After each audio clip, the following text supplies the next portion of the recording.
আসসালামু আলাইকুম। আজকে আমরা এখানে দুইটা স্ট্রাকচার দেখতে পাচ্ছি। স্ট্রাকচার দুইটার একটা হচ্ছে গ্লুকোজ এবং আরেকটা হচ্ছে ফ্রুক্টোজ। এই স্ট্রাকচারগুলোর আলোকে আমরা যে বিষয়গুলো আলোচনা করব তার মধ্যে রয়েছে ডিএল গ্লুকোজ কাকে বলে, তারপরে আলফা বিটা গ্লুকোজ সেটা সম্পর্কে, আইসোমার, চেইন এবং রিং স্ট্রাকচার, রিডিউসিং এবং নন রিডিউসিং সুগার। তো এই কয়েকটা বিষয়ে আমরা আজকে আলোচনা করব। তা আমরা এখানে প্রথমে গ্লুকোজের সংকেত দেখতে পাচ্ছি। গ্লুকোজের মধ্যে 6টা কার্বন থাকে, 1 2 3 4 5 6, 6টা কার্বন আছে এখানে। এবং এখানে একটা মূলক আছে, গ্লুকোজের মধ্যে একটা মূলক আছে, এটা হচ্ছে অ্যালডিহাইড মূলক, 1 নাম্বার কার্বনে থাকে। আর ফ্রুক্টোজের মধ্যে আমরা যে বিষয়টা দেখি, এখানেও 6টা কার্বন আছে, 1 2 3 4 5 6, 6টা কার্বন আছে। এবং এইখানে আমরা একটা মূলক দেখতে পাই, সেটা হচ্ছে কিটোন মূলক। এগুলো হচ্ছে গ্লুকোজের, এটা হচ্ছে চেইন স্ট্রাকচার, এটা হচ্ছে চেইন স্ট্রাকচার। তো এই চেইন স্ট্রাকচারের মধ্যে আমরা দেখি যে দুইটার মধ্যেই উপাদানগুলো একই রকম আছে। এখানে কার্বন আছে, হাইড্রোজেন আছে, অক্সিজেন আছে। অর্থাৎ এটার যদি আমরা সাধারণ সংকেত করি সেটা হচ্ছে C6H12O6। অর্থাৎ এই দুইটার মধ্যে গ্লুকোজ এবং গ্লুকোজের মধ্যে 6টা কার্বন আছে, 12টা হাইড্রোজেন আছে এবং 6টা অক্সিজেন আছে। আবার ফ্রুক্টোজের মধ্যে একই উপাদান আছে।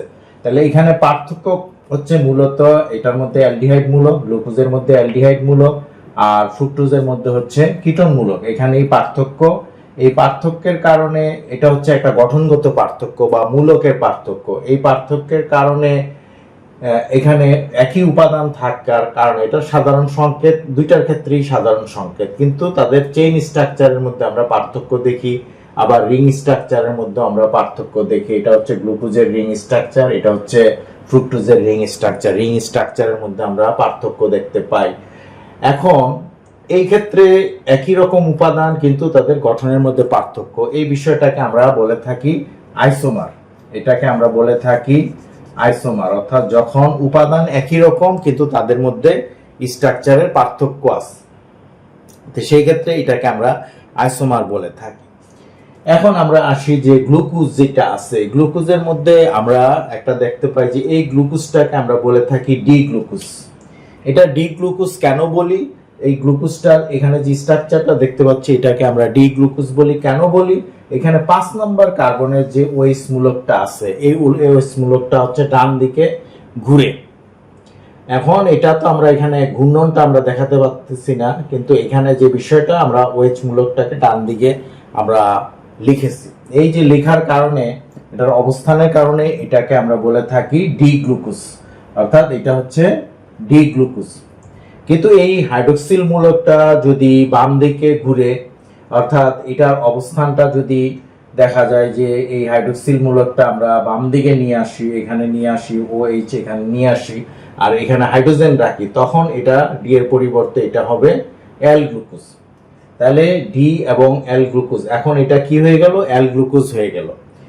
এখন এই ডি আর এল যখন এখানে হাইড্রোক্সিল মূলক থাকে তখন সেটাকে ডি গ্লুকোজ বলে, যখন হাইড্রোক্সিল মূলকটা এই পাশে চলে আসছে তখন সেটাকে আমরা এল গ্লুকোজ বলি।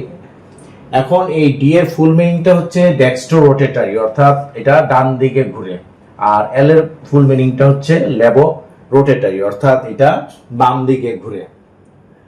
এই হচ্ছে পার্থক্যটা ডি এবং এল গ্লুকোজ। এখন আমরা আসি যে গ্লুকোজ আরো দুই ধরনের হতে পারে, একটা হচ্ছে আলফা গ্লুকোজ আর একটা হচ্ছে বিটা গ্লুকোজ।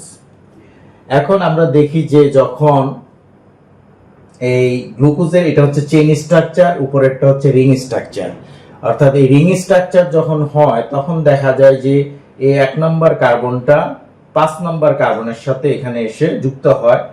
এই যুক্তটা যখন হয় এটাকে এখন ডি গ্লুকোজ হয়ে গেল। ডি গ্লুকোজের আমরা উপরে রিং স্ট্রাকচার দেখতে পাচ্ছি।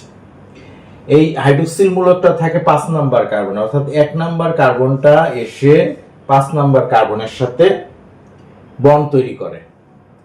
এখানে আমরা দেখি যে এটা হচ্ছে 1 নম্বর কার্বন, এই 1 নম্বর কার্বন, এখানে এটা হচ্ছে 5 নম্বর কার্বন, অর্থাৎ 1 2 3 4 5 এবং এটা হচ্ছে 6 নম্বর কার্বন। তাহলে 1 নম্বর কার্বনটা 5 নম্বর কার্বনের এখানে এসে যুক্ত হচ্ছে, এখানে দুইটা কার্বনের মাঝখানে অক্সিজেন দ্বারা বন্ডটা তৈরি হয়, এটাকে আমরা অর্থ বন্ড বলে থাকি। এইখানে যে বন্ডটা, এইখানে আমরা দেখি যে 1 নাম্বার কার্বনে কি ছিল, 1 নাম্বার কার্বনে ছিল অ্যালডিহাইড মূলক, এখানে ছিল অ্যালডিহাইড মূলক। এখানে 1 নাম্বার কার্বনে এখন নতুন একটা হাইড্রোক্সিল মূলক চলে আসছে। এই যে হাইড্রোক্সিল মূলকটার যে পজিশন, এই পজিশনটাকে বলা হয় আলফা পজিশন। এটা যদি আলফা পজিশনে হাইড্রোক্সিল 1 নাম্বার কার্বনের হাইড্রোক্সিল মূলকটা যদি আলফা পজিশনে থাকে তাহলে সেটাকে বলা হয় আলফা গ্লুকোজ। আর এই হাইড্রোক্সিল মূলকটা যদি উপরে চলে আসে, এখানে চলে আসে, তখন এটাকে আমরা বলে থাকি beta glucose, beta D glucose. তাহলে এটা হচ্ছে আলফা গ্লুকোজ। এখন এটা আলফা গ্লুকোজ, কিন্তু এখানে যদি হাইড্রোক্সিল মূলকটা যদি বিটা পজিশনে আসে তাহলে সেটাকে আমরা বলে থাকি বিটা ডি গ্লুকোজ। অর্থাৎ এটা যেহেতু ডি গ্লুকোজটা রিং স্ট্রাকচার তৈরি করতেছে। একইভাবে ফ্রুক্টোজের বেলায়ও যখন রিং স্ট্রাকচার তৈরি হবে তখন 2 নাম্বার কার্বনে তো কিটোন মূলক থাকে, এই কিটোন মূলকটা এসে 5 নাম্বার কার্বনের সাথে যুক্ত হবে, অর্থাৎ 2 এবং 3। তো এইখানে আমরা দেখতেছি যে 1 2 তারপরে হচ্ছে 3 4 5, অর্থাৎ 5 নাম্বার কার্বনটা 2 নাম্বার কার্বনের সাথে এসে এখানে যুক্ত হচ্ছে। এবং 2 নাম্বার কার্বনে কি ছিল, কিটোন মূলক ছিল, আর এখানে কি আসছে, একটা হাইড্রোক্সিল মূলক এখানে চলে আসছে।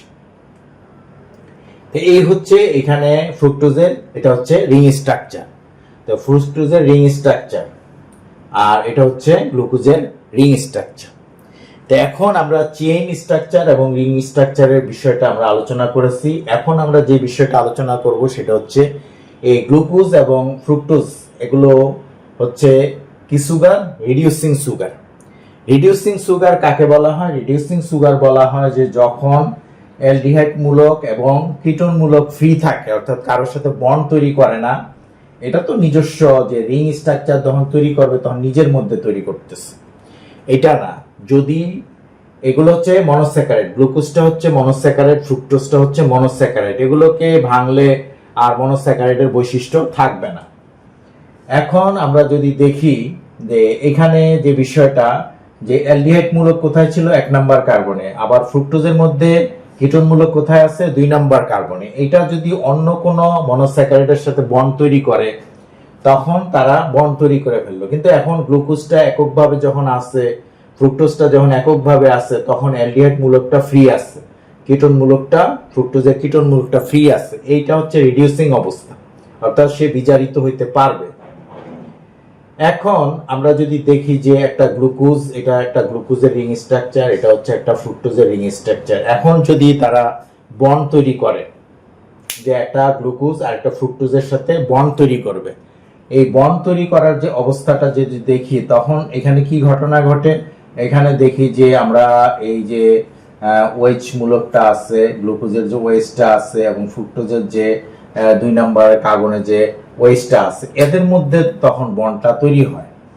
যখন একটা গ্লুকোজ আর একটা ফ্রুক্টোজের সাথে যুক্ত হয় তখন এই গ্লুকোজের হাইড্রোজেন এবং ফ্রুক্টোজের ওয়েজ, এই দুইটা মিলে এক অণু পানি তৈরি হবে, এখানে H2O তৈরি হবে। তখন এখানে অবস্থাটা কি দাঁড়াবে, এখানে অবস্থাটা হচ্ছে যে এখানে শুধু ও থাকবে। এখন এটা যদি আমরা এই জায়গাটা মুছে দেই, যে এখানে এই অংশটা কোথায় চলে গেল, এক অণু পানি এখান থেকে বের হয়ে গেল, আর এখানে কি থাকলো, এখানে থাকলো একটা অক্সিজেন। অর্থাৎ এখন গ্লুকোজ আর ফ্রুক্টোজ মিলে একটা কি তৈরি হলো, ডাইস্যাকারাইড। অর্থাৎ ডাইস্যাকারাইড, যার মধ্যে দুইটা মনোস্যাকারাইড থাকবে।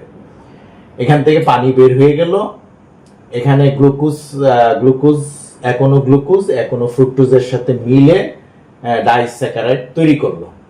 এখানে যে বন্ডটা তৈরি হলো, এই বন্ডটাকে আমরা বলে থাকি গ্লাইকোসাইডিক লিঙ্কেজ।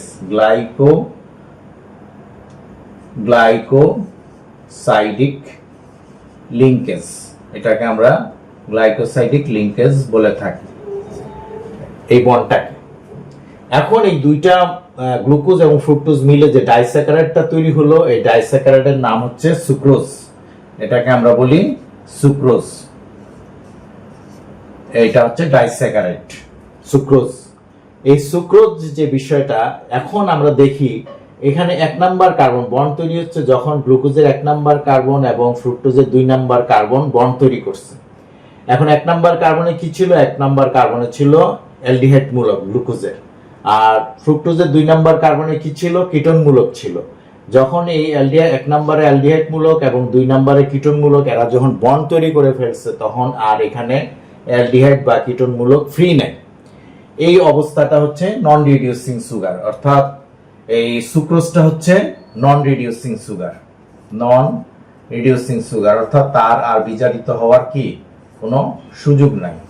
কিন্তু যখন গ্লুকোজটা আলাদা থাকে, এককভাবে থাকে, যখন ফ্রুক্টোজটা এককভাবে থাকে, তখন এই অ্যালডিহাইড মূলক এবং কিটোন মূলক ফ্রি থাকে, তখন তাদেরকে আমরা বলি রিডিউসিং সুগার। গ্লুকোজটা এবং ফ্রুক্টোজটা হচ্ছে রিডিউসিং সুগার, রিডিউসিং সুগার। আর সুক্রোজটা হচ্ছে নন রিডিউসিং সুগার। কেন? যে এখানে 1 নাম্বার কার্বনে গ্লুকোজের 1 নাম্বার কার্বনে অ্যালডিহাইড মূলক ছিল, 2 নাম্বার কার্বনে কিটোন মূলক ছিল, তারা কি করছে? এখানে বন্ড তৈরি করে ফেলছে। এই বন্ড তৈরি করার কারণে তারা কি হয়ে গেছে? নন রিডিউসিং হয়ে গেছে। তো এটাই আমরা আজকের আলোচনা, যে আমরা এই গ্লুকোজ, ফ্রুক্টোজ, সুক্রোজ এগুলার মাধ্যমে আমরা বেশ কিছু জিনিস আলোচনা করেছি, যে ডি গ্লুকোজ কোনটা, এল গ্লুকোজ কোনটা, alpha glucose, alpha D glucose কোনটা, বিটা ডি গ্লুকোজ কোনটা, এই পজিশনগুলা আমরা রিডিউসিং, নন রিডিউসিং সুগার আলোচনা করেছি। রিডিউসিং সুগার হচ্ছে গ্লুকোজ, ফ্রুক্টোজ, নন রিডিউসিং সুগার হচ্ছে সুক্রোজ। আমরা ডি এর ফুল মিনিং হচ্ছে ডেক্সট্রোরোটেটারি, এল এর ফুল মিনিং হচ্ছে ল্যাবোরোটেটারি। আইসোমার আমরা বলেছি যে আইসোমার হচ্ছে যে একই উপাদান আছে, C6H12O6 একই উপাদান আছে, কিন্তু তাদের মধ্যে অ্যালডিহাইড এবং কিটোন মূলকের পার্থক্য আছে। তো এই বিষয়গুলো আমরা গ্লুকোজ এবং ফ্রুক্টোজ সম্পর্কে বিস্তারিত আলোচনা করেছি। আশা করি এই বিষয়গুলা ভালোভাবে বোঝা গেছে। আজকের মতো এখানেই শেষ করছি। আল্লাহ হাফেজ।